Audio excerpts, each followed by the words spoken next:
इस वीडियो के माध्यम से आज हम आप लोगों को बिहार बोर्ड वर्ग 8 अध्याय 10 घातांक और घात के बारे में कुछ बेसिक जानकारी देने वाले हैं। अगर आप लोग इस वीडियो को देख लेते हैं तो आप लोग प्रश्नावली 10.1 और 2 को आसानी से बना सकते हैं। तो यहाँ पर देख लीजिए, यहाँ पर दिया है घातांक और घात, इसको अंग्रेजी में कहते हैं एक्सपोनेंट एंड पावर। तो चलिए इनको समझते हैं हम अपने कॉपी में। तो यहाँ पर देखिए अध्याय 10 वर्ग है 8वीं और हमें समझना है घातांक और घात के बारे में। इसको अंग्रेजी में कहते हैं एक्सपोनेंट एंड पावर। घातांक हो गया एक्सपोनेंट एंड और घात हो गया पावर। तो देखिए घातांक और घात क्या होता है। जैसे हमने एक संख्या ले लिया, मान लीजिए हमने एक संख्या ले लिया 5, ये हमारा एक संख्या है और इसके ऊपर भी हम क्या करेंगे, एक छोटा सा संख्या ले लेंगे कोई। जैसे हमने यहाँ पर छोटा सा संख्या ले लिया 3। तो यहाँ पर देखिए ये जो नीचे वाला है इसको हम कहते हैं आधार। इसको क्या कहते हैं, आधार कहते हैं। अंग्रेजी में इसको कहेंगे बेस। अंग्रेजी में क्या कहेंगे, बेस। और इसके ऊपर वाले 5 के ऊपर जो है इसको हम कहते हैं घातांक। इसको क्या कहते हैं, घातांक। घातांक मतलब ये जो घातों वाली अंक है, ये जो घातों वाली 5 के ऊपर ये जो घातों वाली अंक है, ये हमारा हो गया घातांक हो गया। और इस पूरे को हम पढ़ेंगे किस तरह से, तो इसको पढ़ने का तरीका, इसको हम पढ़ेंगे इस तरीका से, 5 के ऊपर घात 3, या फिर इसे आप डायरेक्ट बोल सकते हैं 5 की घात 3। तो यहाँ पर देखिए इसका मतलब क्या है, 5 के घात 3 का मतलब है ये जो 5 है ये स्वयं से 3 बार गुना हो रहा है। स्वयं से ये कितना बार गुना हो रहा है, 3 बार। 3 का इसका मतलब है ये 5 जो है स्वयं से 3 बार गुना हो रहा है। तो यहाँ पर देखिए अब हम इस पूरे को क्या करेंगे, गुना करेंगे। तो देखिए पूरे को गुना करेंगे तो 25 और 25 पंचे के 125, यानी कि ये जो 5 की घात 3 है ये 125 के बराबर है। ठीक उसी प्रकार दूसरा उदाहरण ले लीजिए। मान लीजिए हमने यहाँ पर ले लिया उदाहरण में 6 ले लिया और इसके ऊपर हमने लिख दिया यहाँ पर 4। तो इसका मतलब क्या है, इसका मतलब है ये जो 6 है ये हमारा, सबसे पहले तो ये पता है आपको, अब हमने आपको बता दिया। नीचे वाले को हम कहते हैं आधार, नीचे वाले को क्या कहते हैं, आधार कहते हैं। और ऊपर वाले को क्या कहते हैं, घातांक कहते हैं। इसको हम कहते हैं घातांक। घातों वाली अंक ये हमारा घातांक हो गया। और पढ़ने का तरीका भी हमने आपको बता दिया। इसको हम पढ़ेंगे 6 की घात 4, या फिर बोल सकते हैं 6 के ऊपर घात 4 है। तो अब देखिए इसका मतलब क्या है, 6 की घात 4 का मतलब है ये जो 6 है ये स्वयं से 4 बार गुना हो रहा है। 6 जो है स्वयं से 4 बार इस तरीका से गुना हो रहा है। और इनको गुना करेंगे तो कितना प्राप्त हो रहा है, 6 को 6 से गुना करेंगे 36, और 36 को जब 6 से गुना करेंगे तो हो जाएगा 216, और 216 को जब 6 से गुना करेंगे तो हो जाएगा 96। ये हो गया इसका आंसर। तो यहाँ पर देखिए इन दोनों बराबर है आपस में। देखिए यहाँ पर घात को हम इसको पावर अंग्रेजी में कहते हैं। कभी कभी हम घात की जगह पावर बोल देंगे तो आप लोगों को कंफ्यूज नहीं करना है, इसका मतलब समझ जाइए, यानी कि घात बोल रहे हैं। तो यहाँ पर देखिए इसमें हमने ये बता दिया आपको, अगर यहाँ पर ये धनात्मक में दिया हो, ये चिन्ह अगर धनात्मक हो यानी कि प्लस में हो, तो हम तो इस तरह से डायरेक्ट गुना कर देते हैं, ये गुना में होता है। और अगर यहाँ पर माइनस में हो, जैसे यहाँ पर देखिए 5 की घात 3 है और ये 5 की घात 3 जो है माइनस में हो जाए, तब हम क्या करेंगे इसमें। तो इसके लिए आप लोगों को इन सूत्रों को याद रखना है। यहाँ पर आप लोगों को याद रखना है, अगर यहाँ पर a के पावर में माइनस m बराबर होता है 1 में a के पावर में m, हम इसको क्या करते हैं धनात्मक में बदलने के लिए, अगर चिन्ह माइनस हो और इसको हम धनात्मक में बदलने के लिए यानी कि प्लस में बदलने के लिए क्या करते हैं, 1/a के पावर में m लिख देते हैं। ठीक उसी प्रकार इसमें भी करेंगे। यहाँ पर अगर ये माइनस में लगा है तो हम इसको क्या करेंगे, प्लस में यानी कि धनात्मक में बदलने के लिए क्या करेंगे, ये अभी ऋणात्मक में है तो इसको हम क्या करेंगे, एक, देखिए इसमें इस फार्मूला पर इसको चलेंगे, इस फार्मूला पर इसको क्या करेंगे, हल करेंगे। यहाँ पर देखिए a के पावर में माइनस m, ठीक उसी प्रकार देखिए a की जगह पर इसमें 5 है और माइनस m की जगह पर इसमें -3 है, तो हम क्या करेंगे, 1 है तो इसमें भी 1 लिखेंगे और बट्टे में यहाँ पर देखिए a की जगह पर इसमें 5 है तो लिख देंगे 5, और पावर में इसमें देखिए यहाँ पर माइनस m था तो हमने इसमें प्लस में m किया, तो इसमें भी -3 है तो इसमें हम प्लस में 3 लिख देंगे। अब इसका मतलब क्या है, इसमें हम क्या लिख सकते हैं, इसको हम लिख सकते हैं 1 और बट्टे में क्या लिख सकते हैं, 5 के पावर में 3 है, इसका मतलब है 5 गुने 5 गुने 5 है। और जब इसको हल करेंगे तो कितना हो जाएगा, इसको हल करेंगे तो हो जाएगा 5 25 पंचे के 125, यानी कि 1/125 के बराबर है ये 5 के पावर में -3। यहाँ पर देखिए आप लोगों को याद रखना है, अगर यहाँ पर ये माइनस में आ जाए तो ये हमारा बट्टे में आ जाएगा, और अगर ये प्लस में रहे तो इस तरह से गुना में आएगा। तो इस तरह से आप लोग समझ गए घातांक और घात। अब हम समझते हैं घातांक के नियम के बारे में। तो देखिए अब हम समझते हैं घातांक के नियम। घातांक का पहला नियम हमें आप लोगों को याद रखना है। देखिए अगर यहाँ पर दिया रहे a के पावर में m इंटू में ए के पावर में एन, इस तरह से दिया है। यहाँ पर देखिए दोनों की आधार क्या है, समान है, और इनकी घात क्या है, अलग अलग है। इसको पावर भी बोल सकते हैं। तो इन दोनों की पावर क्या है, अलग अलग है। तो हम क्या करेंगे, इसके नियम से यहाँ पर हम लिखेंगे बराबर में ए की घात एम प्लस में एन, यानी कि यहाँ पर दोनों की आधार क्या है, समान है। दोनों की जब आधार समान है तो इसके लिए हमने एक ए लिख दिया इस तरह से। और इसके बाद देखिए यहाँ पर इसके घात दोनों की क्या है, अलग अलग है। यहाँ पर एम और इसमें है एन, और गुना में है, ये दोनों क्या है, गुना में। तो इसको हम क्या करेंगे, दोनों को जोड़ देंगे, लिख देंगे एम प्लस एन। इसको हम उदाहरण से समझते हैं। इसके लिए भी एक उदाहरण ले लेते हैं। जैसे यहाँ पर हमने ले लिया यहाँ पर 4, और इसके घात हमने ले लिया मान लीजिए 6, और इसके बाद देखिए यहाँ पर हमने ले लिया गुना में 4 की घात, इसमें हमने लिख दिया 7। इस तरह से हमने इसको लिख दिया। तो बराबर में क्या हो जाएगा, तो हमने आपको क्या बताया, दोनों की आधार समान हो तो हम एक बार आधार को लिख देते। तो दोनों की आधार समान है तो इसमें हम एक बार आधार के लिख देंगे। और इसके बाद देखिए जब इनकी पावर यानी कि घात अलग अलग हो तो हम इसको क्या करते हैं, जोड़ देते हैं। तो इसमें भी क्या करेंगे, जोड़ देंगे, 6 और 7 को जोड़ देंगे। इसमें 6 और प्लस में हो जाएगा 7। अब इसको हम हल जब करेंगे, इसमें हम इसको क्या लिखेंगे, 4 के पावर में 7 और 6 13 हो जाएगा। इसको हम इस तरह से लिख देंगे। अब हम इसी तरह से यहाँ पर दूसरा उदाहरण से समझते हैं। यहाँ पर मान लीजिए इसमें दिया है माइनस में, अगर 4 की घात माइनस में 6 रहे, और इसके बाद गुना में यहाँ पर अगर 4 की घात माइनस में 7 दिया है, तब हम क्या करेंगे, ये माइनस में भी तो हो सकता है। तो माइनस में जब रहे तो इसमें भी इसी तरह से करेंगे। देखिए दोनों की आधार क्या है, समान है। तो दोनों की आधार समान है तो एक बार लिख देंगे हम 4 को। और इसके बाद देखिए दोनों की घात अलग अलग है। जब दोनों की घात अलग अलग है तो हम क्या करेंगे, दोनों को जोड़ देते हैं। इसमें जोड़ दिए हैं तो ठीक इसी प्रकार इसमें भी जोड़ेंगे। -6 में हम जोड़ देंगे -7 को, -7 को क्या करेंगे, जोड़ देंगे। तो इसको हम किस तरह से लिख सकते हैं, तो इसको हम इस तरह से लिख सकते हैं, 4 है तो 4, और इसमें हम क्या करेंगे, देखिए प्लस और माइनस को गुना करेंगे तो माइनस का चिन्ह यहाँ पर क्या हो जाएगा 6, और ये प्लस माइनस माइनस हो जाएगा 7। और इसको जब हल कीजिएगा तो देखिए यहाँ पर 4 है तो लिख दीजिए 4, और देखिए इसमें दोनों में माइनस है। जब दोनों माइनस में है तो ये हमारा माइनस में हो जाएगा, तो माइनस का चिन्ह लगाएंगे। और दोनों जब एक जाति का हो, दोनों माइनस जाति का ही रहे, तो हम क्या करेंगे, इन दोनों को आपस में जोड़ देंगे। जब अलग अलग जाति का, जैसे ये अगर एक प्लस में रहता दूसरा माइनस में रहता, या फिर ये प्लस रहता ये माइनस रहता, तो हम क्या करते हैं, घटाते हैं। लेकिन जब दोनों एक जाति का हो, माइनस रहे ये दोनों या फिर दोनों प्लस में रहे, तो जुट जाता है। तो 7 और 6 को जोड़ेंगे तो 13 हो जाएगा। अब देखिए 4 की घात -13 हो गया। और जब इस तरह से आ जाए तो हम क्या करते हैं, इसको माइनस से हटाने के लिए, इसको धनात्मक बनाने के लिए हम क्या करते हैं, इस पर इसको हल करते हैं। यहाँ पर देख लीजिए, यहाँ पर a के पावर में -m बराबर 1 में a के पावर m, इस पर हम इसको हल करेंगे। तो यहाँ पर हम लिख देंगे बराबर में 1 और बट्टे में 4 की घात क्या लिख देंगे, 13 लिख देंगे। इस तरह से हम इसको क्या करेंगे, लिख देंगे, 4 के ऊपर घात 13, इस तरह से हमने इसको लिख दिया। अब हम दूसरा नियम समझते हैं। देखिए घातांक के दूसरा नियम अगर यहाँ पर दिया रहे, ये जो गुना में है, ये अगर भाग में दिया रहे a के पावर में m, और भाग में अगर दिया रहे a के पावर में n, इस तरह से आ जाए, तब हम क्या करेंगे, तो इसमें देखिए दोनों आधार दोनों का क्या है, समान है। दोनों का आधार क्या है, समान है। तो हम इसमें एक बार आधार लिख देंगे। और जब यहाँ पर ये गुना में था, यहाँ पर देखिए इनकी पावर यानी कि घात इनका जब गुना में असमान था, तो हमने क्या किया था, जोड़ा हुआ था इस तरह से। और इसमें भी देखिए ये दोनों क्या है, असमान है, यानी कि इनकी घात क्या है, असमान है। तो हम इसको क्या करेंगे, इसमें गुना में जब रहता था तो हम जोड़े हुए थे, और इसमें हम क्या करेंगे, घटा देंगे। इसमें हम क्या करेंगे, m में से हम घटा देंगे n को। अब इसमें भी हम उदाहरण एक ले लेते हैं। तो जैसे हमने यहाँ पर ले लीजिए 4 के पावर में हमने ले लिया 6, और इसके बाद भागा में 4 की पावर में हमने ले लीजिए यहाँ पर 5 ले लिया। तब हम इसको क्या करेंगे, तो इसमें हम लिख देंगे, देखिए दोनों की आधार समान है तो हम एक बार 4 लिख देंगे। और इसके बाद देखिए हम क्या करते हैं, m - n, भाग में हम लिखते हैं m - n। तो m की जगह पर इसमें कितना है, 6 है तो लिख देंगे 6, और n की जगह पर है 5 तो लिख देंगे 5। अब इसको हम क्या कर सकते हैं, इसको हम लिख सकते हैं घटा करके। तो 4 की घात क्या लिख सकते हैं, 1 को हम लिखते नहीं, तो डायरेक्ट हम लिख देंगे 4। इस तरह से हम लिख दिए 4, आंसर आ जाएगा इसका। और दूसरा हम यहाँ पर एग्जाम्पल ले लेते हैं, दूसरा उदाहरण ले लेते हैं ऊपर। 4 की घात मान लीजिए यहाँ पर दिया माइनस में 6, और इसके बाद भागा में 4 की घात अगर दे दीजिए, मान लीजिए यहाँ पर है माइनस में 7, तब क्या करेंगे, अगर माइनस में आ जाए, या फिर मान लीजिए इसमें हमने दो माइनस वाले तो हमने बता ही दिया था। इस तरह से जब माइनस में दोनों रहता है तो प्लस वाला, मान लीजिए एक ये माइनस में और दूसरा ये प्लस में, तब हम क्या करेंगे, सॉरी यहाँ पर मान लीजिए ये बड़ा संख्या वाले को माइनस में मान लीजिए, और ये छोटा वाले को प्लस में मान लीजिए, ये प्लस में और ये माइनस में। तब हम इसमें क्या करेंगे, तो दोनों की आधार समान है तो एक बार हम आधार वाले को लिख देंगे, 4 को लिख देंगे। और यहाँ पर होता है m - n, तो m की जगह पर है 6 तो लिख देंगे 6, और माइनस में होता है n, तो माइनस में ये n हो गया। और इसके बाद देखिए ये माइनस में पहले से दिया हुआ है तो माइनस में लिख दीजिए 7।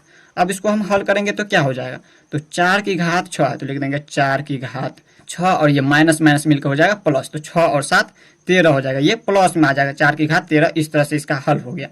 अब इसी तरह से यहाँ पर हम तीसरा यहाँ पर समझ लेते, तीसरा नियम समझ लेते इसका। तो देखिए यहाँ पर तीसरा नियम, यहाँ पर अगर यहाँ पर दिया रहे ए के पावर में एम और इसके भी पावर में दिया रहे एन, इस तरह से जब दिया रहे तो यहाँ पर होता है ए के पावर में एम इंटू एन, इन दोनों की पावर को क्या करेंगे, गुना कर देंगे। यहाँ पर हम करेंगे ए के पावर में एम गुने एन, इस तरह से हम इसको हल करेंगे। और इसको हम इस तरह से लिख सकते हैं, जब एम को एन से गुना करेंगे तो एम एन लिख देंगे इस तरह से। तब इस पर भी हम एक उदाहरण ले लेते हैं। जैसे यहाँ पर मान लीजिए, यहाँ पर हमने ले लिया 2 के पावर में -3 और इसके घात में, देखिए माइनस रहे प्लस रहे उससे आपको कोई मतलब नहीं। धनात्मक को हम लिखने के लिए क्या करते हैं, ए के पावर माइनस एम रहता है तो हम लिखते हैं 1 बट्टे में ए के पावर में एम। इसी तरह से इसमें भी हल करेंगे। तो देखिए बट्टे में एन, एन की जगह पर हम मान लीजिए 2 ले लिए, तो इसको हम हल क्या करेंगे, इसमें क्या करेंगे, हम ए है तो ए की जगह पर 2 है तो 2 लिख देंगे। और इन दोनों पावर को क्या करेंगे, हम गुना कर देंगे। तो देखिए पावर को हम गुना करेंगे, -3 और गुना में हो जाएगा 2, तो बराबर में ये क्या हो जाएगा, 2 की घात यहाँ पर कितना हो जाए, 3 दूनी के माइनस में 6 हो गया। और ये अगर माइनस में आ जाए, ये ऋणात्मक आ जाए, तो हम इसको क्या करते हैं, बट्टे में बदल देते हैं। और बट्टे में जब इसको बदलते हैं तो क्या लिखते हैं, 1 बट्टे में 2 की घात क्या हो जाएगा, ये माइनस में है तो प्लस में हो जाएगा 6। इसका मतलब ये क्या है, इसका मतलब है ये जो है एक बट्टे में 2 की घात, ये 6 का मतलब है 2 जो है स्वयं से 6 बार गुना हो रहा है। 1 2 3 4 5 6, ये स्वयं से कितना बार गुना हो रहा है, 6 बार, 2 2 4 2 6। अब हम इसको क्या लिख सकते हैं, 1 बट्टे में 2 दूनी 4 दूनी 8 दूनी 16 दूनी 32 दूनी 64 लिख सकते हैं। इसको हम क्या कर सकते हैं, इस तरह से लिख सकते हैं। तो इस तरह से आप लोग तीसरा नियम समझ गए। अब हम समझते हैं चौथा नियम।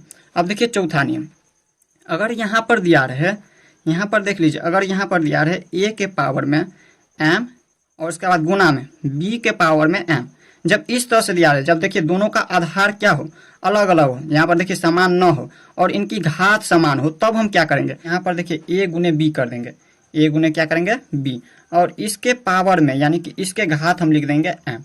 इस तरह से हम इसको लिख देंगे। जैसे यहाँ पर समझिए, इसमें भी हम एक उदाहरण ले लेते हैं। मान लीजिए यहाँ पर दिया हुआ है, यहाँ पर 4, इसमें हम लिख दिए 4 और 4 की पावर में मान लीजिए घात यहाँ पर इसका 3 दिया है और गुना में बी की जगह पर 5 ले लीजिए, कोई एक संख्या ले लीजिए और इसका घात दोनों का क्या समान है, तो इसमें भी हम लिख देंगे 3, यहाँ पर 3 लिख देंगे। या फिर माइनस में दिया रहे तो माइनस में हम कर देंगे हल, और अगर प्लस में दिया रहे तो प्लस में। जैसे हम यहाँ पर मान लीजिए माइनस में ये दिया हुआ है दोनों, जब दोनों माइनस में रहे तो इस तरह से हम क्या करेंगे, इसका घात समान हो, घात दोनों का समान है, अगर ये माइनस तो ये भी माइनस में ही रहेगा। तब हम इसको हल क्या करेंगे, तो देखिए 4 को हम 5 से गुना कर देंगे, 4 को क्या करेंगे 5 से गुना कर देंगे और इन दोनों की घात क्या है, समान है, तो हम एक बार क्या करेंगे घात को लिख देंगे, -3 है तो -3 लिख देंगे। अब हम इसको ऊपर कर लेते हैं, तो देखिए 4 को 5 से गुना करेंगे तो कितना हो जाएगा, 4 5 के 20 हो जाएगा और इसके घात कितना है -3, इनकी घात है -3। अब हमें क्या करना है, इसको हमें धनात्मक में लाना है। धनात्मक में लाने के लिए हम क्या करेंगे, इसको बट्टे में लिखेंगे, भाग कर देंगे, 1 और बट्टे में क्या हो जाएगा 20 की घात यहाँ पर हो जाएगा 3। इसको धनात्मक में बदलने के लिए हम क्या करते हैं, इस तरह से लिख देते हैं। अब हम देख लेते हैं, इसके बाद हम समझते हैं पांचवा नियम। देखिए पांचवा नियम क्या है, अगर यहाँ पर दिया रहे 5 नंबर में, अगर यहाँ पर दिया रहे ए के पावर में एम और इसके बाद भाग में बी के पावर में एम। अब देखिए यहाँ पर ये तो गुना में था तो हमने क्या किया था, गुना किया था और इसके पावर में लिख दिया था एम। अगर ये भाग में दिया रहे तब हम क्या करेंगे, तब हम क्या करेंगे, देखिए ए भागा में बी लिख देंगे, ए भागा में लिखेंगे बी और इसके पावर में लिख देंगे एम। इसमें गुना में था तो हमने गुना लिखा था और इसके देखिए दोनों का आधार यहाँ पर अलग अलग है, समान नहीं है, तो हम इसमें भाग में दे दिया और इसके घात समान है तो हम लिख दिया एम। अब हम इस पर भी उदाहरण ले लेते हैं। जैसे हमने यहाँ पर ले लीजिए एक उदाहरण ले लिया, 3 की घात 2 और भागा में 4 की घात 2, इस तरह से हमने इसको लिख दिया। तब हम क्या करेंगे, इसमें देखिए 3 की घात 2 और भागा में 4 की घात 2, तो हम इसमें क्या करेंगे, इस पर हल करेंगे। यहाँ पर लिखेंगे ए की जगह पर क्या है 3 और भागा में बी की जगह पर क्या है 4, तो लिख देंगे 4 और इन दोनों की घात क्या है एम है, तो इसी तरह से इसमें भी दोनों की घात क्या है 2 है, तो लिख देंगे 2।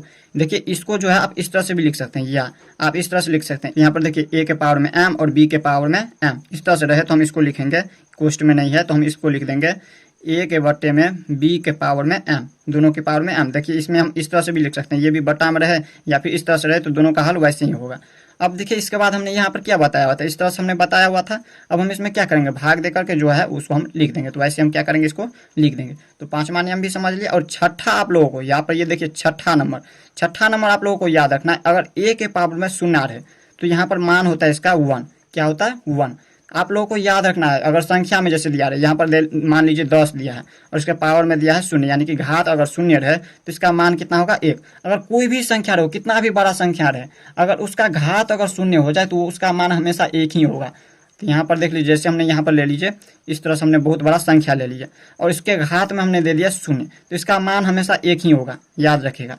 तो इस तरह से हमने यहाँ पर घातांक के नियम भी समझा दिया। अब हम समझते हैं इनसे आगे। अब देखिए, छोटी संख्याओं को घातांकों का प्रयोग कर मानक रूप में व्यक्त करना। देखिए, छोटी संख्या, कोई एक छोटी संख्या लीजिए, जैसे हमने छोटी संख्या ले लिया 0.00003, इस तरह से हमने एक छोटी संख्या ले लिया और इसको मानक रूप में क्या करना है, व्यक्त करना, यानी कि मानक रूप में इसको बदलना है। तो देखिए, हम इसको किस तरह से मानक रूप में लिखेंगे।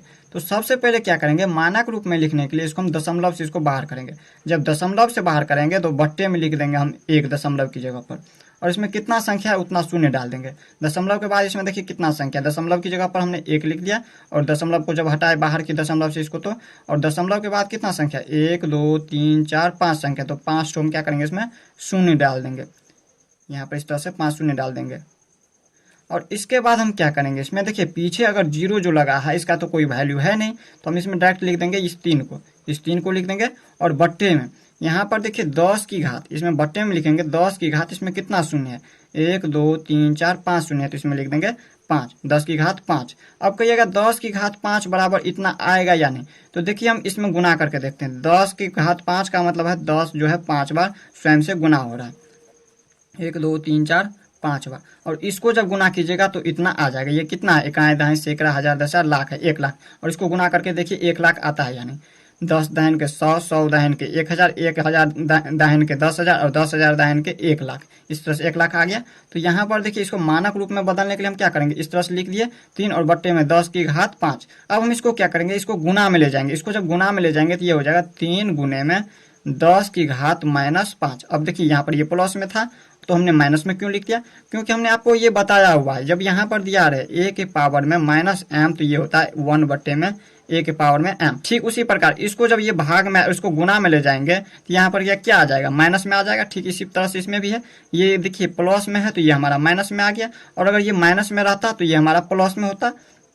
तो आप लोग समझ गए इस तरह से।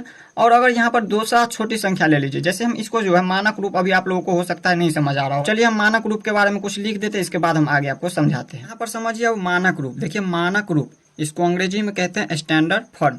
तो देखिए जब किसी संख्या को 1.0 एवं 9.9 या इसके बीच की एक दशमलव संख्या और 10 की घात के गुणनफल के रूप में व्यक्त किया जाता है तो संख्या के इस रूप को मानक रूप कहते हैं। समझिए इसमें क्या कह रहा है, क्या है, जब किसी संख्या में हमने ले लिया संख्या, ये हमारा क्या है, एक संख्या है।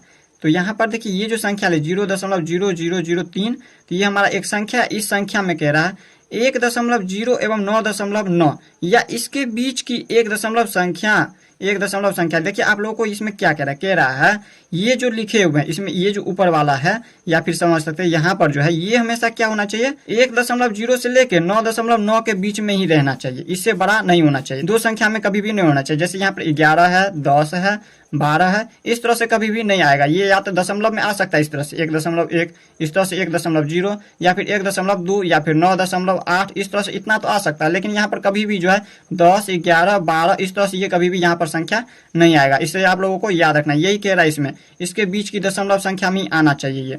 और इसकी घात जो है यहाँ पर देखिए 10 की घात, यहाँ पर क्या होना चाहिए, हमेशा 10 होना चाहिए, और इसकी घात में इसके गुणनफल के रूप में होना चाहिए, इसकी घात जो है इसके गुणनफल के रूप में आना चाहिए। तो आप लोग समझ गए यहाँ पर मानक रूप।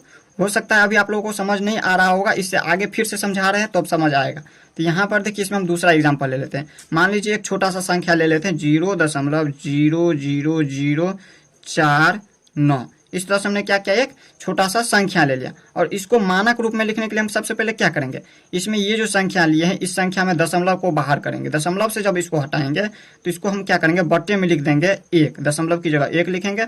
और इसमें कितना संख्या है गिनती कीजिए, 1 दशमलव के बाद कितना संख्या, 1 2 3 4 5 संख्या, तो 5 तो हम शून्य डाल देंगे। इस तरीके से, इस तरह से क्या करेंगे, 5 शून्य डाल देंगे। अब हमें क्या करना है, इसको हमें यहाँ पर ऊपर लिख देते हैं इससे आगे। अब हम इसमें या लगाएंगे, और इसमें देखिए यहाँ पर है 4 9, पीछे जो शून्य है इसका तो कोई वैल्यू नहीं है, तो डायरेक्ट लिख देंगे 4 9 49। और बट्टे में यहाँ पर कितना है, तो यहाँ पर 1 यहाँ पर, और इसमें है 5 शून्य, इस तरह से 4 5 शून्य डाल देंगे। अब हमें क्या करना है, तो यहाँ पर देखिए हमने आपको क्या बताया, ये जो 49 आया है इसे आप लोगों को क्या करना है, यहाँ पर इसको दशमलव में बदल देना, क्योंकि हमने आपको बताया हुआ है यहाँ पर देखिए लिखा हुआ है 1.0 से लेकर 9.9 के ही बीच में आना चाहिए। तो यहाँ पर देखिए ये अधिक आ रहा है, तो हम इसको क्या करेंगे, दशमलव में बदलेंगे। और दशमलव में बदलने के लिए क्या करेंगे, इसको यहाँ पर लिखेंगे 4.9 और इसको हम गुना कर देंगे दशमलव की जगह पर 1, और इसमें एक संख्या दशमलव के बाद 1 शून्य ले देंगे। और इसके बाद लिखेंगे यहाँ पर देखिए 10 की घात कितना हो जाएगा, कितना शून्य, 1 2 3 4 5 शून्य, तो यहाँ पर लिख देंगे 5। इस तरह से इसको लिख देंगे। अब हम क्या करेंगे इसमें, तो यहाँ पर देखिए इससे आगे क्या करेंगे, 4.9 गुने 10 को हम इस तरह से भी लिख सकते हैं। यहाँ पर हम क्या लिख सकते हैं, यहाँ पर लिखेंगे 4.9 और गुना में यहाँ पर 10 है 10, और इसको हम क्या करेंगे ऊपर लेके चले जाएंगे। जब ऊपर ले जाएंगे तो हमने आपको क्या बताया था, जब यहाँ पर इस तरह से रहता है a के पावर में m रहता है, जब इसको ऊपर ले जाते हैं तो यहाँ पर क्या होता है, यहाँ पर होता है 1 और बट्टे में ये प्लस में रहता है तो ये माइनस में हो जाता है, a के पावर माइनस m, और जब ये माइनस में रहता है तो ये हमारा प्लस में हो जाता है। तो देखिए ये प्लस में पहले से है, जब इसको ऊपर ले जाएंगे गुना में, ये भट्टा में, ये देखिए भाग के रूप में, ये प्लस में इस तरह से, तो इसको जब ऊपर ले जाएंगे तो ये माइनस में हो जाएगा, 1 के पावर में माइनस m हो जाएगा। तो इसी प्रकार इसमें भी हो जाएगा, 10 के पावर में ये 5 माइनस में आ जाएगा, क्योंकि ये अभी बट्टे में जो है तो ये प्लस में है। तो इस तरह से हम इसको लिख देंगे। अब हम इससे आगे जब हल करेंगे तो देखिए 4.9 है तो 4.9 और गुना में इसमें देखिए 10 की घात ऊपर कुछ भी नहीं, इसका मतलब 1 है। तो देखिए ये माइनस में है और ये प्लस में है, तो चिन्ह ज्यादा किसका है, माइनस का, और ये दोनों अलग अलग चिन्ह का है। तो हम क्या करेंगे, 5 में से हम 1 को घटाएंगे तो यहाँ पर हो जाएगा 10 की घात 4 हो जाएगा। और 4 क्या हुआ, चिन्ह ज्यादा किसका है, माइनस का, तो माइनस का चिन्ह लगा देंगे। तो यही क्या हो गया इसका आंसर। तो इस तरह से आप लोग मानक रूप भी समझ गए होंगे। अब हम समझते हैं इनसे आगे। अब देखिए लास्ट है हमारा बहुत बड़ी संख्याओं और बहुत छोटी संख्याओं की तुलना। अब इसको समझिए, बहुत बड़ी संख्या, तो बहुत बड़ी संख्या ले लीजिए, जैसे हमने ले लिया 400, और यहाँ पर इससे आगे क्या है, बहुत छोटी संख्या, तो बहुत छोटी संख्या मान लीजिए ये हमारा 4 हो गया। तब हमें क्या करना, इन दोनों की तुलना करना है, ये जो है ये कितना गुना है या फिर ये कितना अधिक है 400। तो यहाँ पर देखिए इनको जो है हम दो तरीका से इनको हम तुलना कर सकते हैं। पहला हम क्या करेंगे, इसको घटा करके, ये दोनों संख्याओं में से यहाँ पर देखिए 400 में से इस 4 को घटाएंगे तो इनकी तुलना हो जाएगा। तो देखिए 0 में से 4 घटेगा नहीं, तो हम 10 में से 4 को घटाएंगे तो ये हो जाएगा 6, ये बच गया कितना 9 तो 9 वैसे ही रह जाएगा, और ये बच गया कितना 3। ये जो 400 है ये 4 की तुलना में 396 अधिक है, 396 क्या है, अधिक है। इस तरह से आप लोगों को याद रखना है। देखिए यहाँ पर हम जब इसको घटाए हैं, कह रहा है यहाँ पर बहुत बड़ी संख्याओं और बहुत छोटी संख्याओं की तुलना। यहाँ पर समझिए बहुत बड़ी संख्या में हमने 400 लिया था और बहुत ही छोटी संख्या में हमने 4 लिया हुआ था। तो यहाँ पर देखिए हम जो है इसको घटाए हैं, इसको जब घटाएंगे तो इनकी तुलना हो जाएगा। इन 4 की तुलना में, इन 4 की तुलना में ये जो 400 है ये 396 क्या है, अधिक है इनकी तुलना में। अब हम इसको दूसरा तरीका से समझते हैं। दूसरा हम इसको भाग से भी समझ सकते हैं। यहाँ पर है 400 तो लिख देंगे 400, और बट्टे में हम क्या करेंगे 4 लिख देंगे। अब हम देखिए 4 एकान 4 और इसमें 4 एकान 4 और इसमें 2 शून्य है तो 2 शून्य उतार दीजिए। यहाँ पर कितना आ रहा है, 100 आ रहा है। अब देखिए ये 100 क्या हो गया, 100 ये गुना हो गया, ये 100 गुना क्या है, अधिक है। इस तरह से जब हम इसको भाग किए हैं तो यहाँ पर आ रहा है अधिक। यहाँ पर देखिए ये जो 4 है, इस 4 के तुलना में ये जो 400 है ये 100 गुना क्या है, अधिक है। तो इस तरह से ये तो हमने एक संख्या ले लिया। अब हम समझते हैं मानक रूप कोई ले लीजिए। मानक रूप में आपको पता है किस तरह से लिखते हैं, जैसे यहाँ पर है 4.63 और गुना में है 10 की घात, यहाँ पर ले लीजिए 18 है। और इसमें हम क्या करेंगे, यहाँ पर इसके दूसरा छोटी संख्या की, ये हमारा बड़ी संख्या हो गया, और एक छोटी संख्या लीजिए, जैसे यहाँ पर हमने ले लिया 7.34 गुने में 10 की घात 16। इस तरह से हमने एक छोटी संख्या लिया। तो इन दोनों की तुलना करना है, तो इन दोनों की तुलना हम किस तरह से कर सकते हैं, तो पहला तो घटा करके और दूसरा हम भाग करके। तो पहला हम घटा करके दिखाते हैं। जब हम इसको घटाएंगे, जब इस तरह से घटाएंगे तो इसमें आप लोगों को याद रखना है घटाओ में क्या होता है, यहाँ पर ये जो घात है दोनों को एक जैसा किया जाता है। इनकी घात क्या किया जाता है, दोनों की एक जैसा किया जाता है। जैसे यहाँ पर 18 तो इसको भी हम क्या करेंगे 16 करेंगे और दूसरा हम कर देंगे 2। जैसे यहाँ पर समझिए 4.63 है तो इसको वैसे ही छोड़ देंगे, और इसके समान हम दूसरे घातों के समान इस घातों को भी हम करेंगे। तो यहाँ पर देखिए इसको हम लिख सकते हैं 10 की घात 2 और गुना में लिख सकते हैं 10 की घात 16। इस तरह से लिख सकते हैं। अब देखिए इनके समान हो गया, 16 इसमें भी 16 इसमें भी, और घटाओ में लिख देंगे 7.34 गुना में 10 की घात 16 लिख दिए इस तरीका से।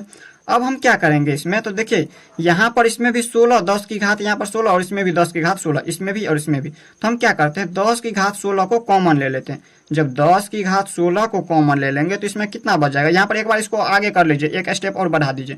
यहाँ पर 4.63 है तो 4.63 लिख दीजिए, पहले यहाँ पर आगे लिख देते हैं 4.63 और इसको हम क्या करते हैं गुना में, यहाँ पर है 10 की घात यहाँ पर 2 है, इसका मतलब ये क्या है 10 की पावर में 2 का मतलब है 100 है, 10 गुने 10 100 और गुना में ये 10 की घात कितना है 16, तो 16 लिख दीजिए और माइनस में 7.34 और गुना में लिख सकते हैं 10 की घात 16। इसको हम इस तरीका से लिख सकते हैं।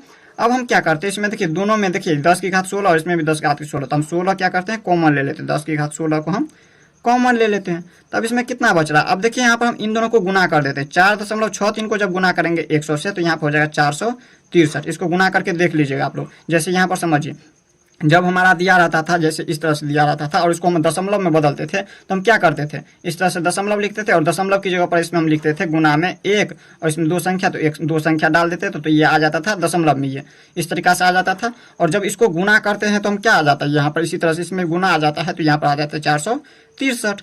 और इसके बाद देखिए यहाँ पर तो हम कॉमन ले चुके हैं तो इसमें हट गया और इसमें बच गया माइनस में 7.34, इसको हम कॉमन ले चुके हैं तो इतना बच गया। अब हम इसमें क्या करेंगे, इसमें थोड़ा सा ऊपर कर लेते इसको। अब हम इसमें क्या करेंगे 10 की घात 16 है तो लिख देंगे 10 की घात 16 और कोष्ठ से जब इसको बाहर करेंगे तो गुना का चिन्ह और 463 में से हम क्या करेंगे इसको घटाएंगे। घटाते हम किस तरह से, तो देखिए 463 है तो 463 लिखेंगे और ये दशमलव में है तो देखिए 7 लिख देंगे और दशमलव में लिखेंगे 3 4, ऊपर भी लिख देंगे दशमलव और इसमें कुछ भी नहीं, इसका मतलब शून्य है तो शून्य डाल देंगे। अब हम इसमें घटाएंगे तो देखिए 10 में से 4 गया तो 6, ये बच गया 9, 9 में से 3 गया तो ये हो गया 6 और दशमलव में अब देखिए यहाँ पर ये कितना बच गया 2, 2 में से 7 घटेगा नहीं तो 12, 12 में से 7 गया 7 5 12, ये बच गया 5 और ये बच गया 4, यानी कि कितना आ रहा है 455.66। इसको आप ऐसे नहीं पढ़ सकते हैं 66 डायरेक्ट नहीं बोल सकते, इसको आपको बोलना है दशमलव के बाद जो है इस तरीका से एक एक संख्या को पढ़ना है 6 6 इस तरह से बोलना है। तो इस तरह से हम इसको लिख दिए। अब इसको जो है या तो वैसे ही छोड़ दीजिए या फिर इसको आप सजा करके लिख सकते हैं। इसको लिख सकते हैं 455.66 और गुना में लिख सकते हैं 10 के पावर में 16। इस तरह से भी हम इसको क्या कर सकते हैं लिख सकते हैं। तो इस तरह से हमने बहुत बड़ी संख्याओं और बहुत छोटी संख्याओं की तुलना करना भी हमने सीख लिया इस वीडियो में। नेक्स्ट वीडियो में हम लोग प्रश्नावली 10.1 को देखेंगे। तो मिलते हैं नेक्स्ट वीडियो में, तब तक के लिए गुड बाय।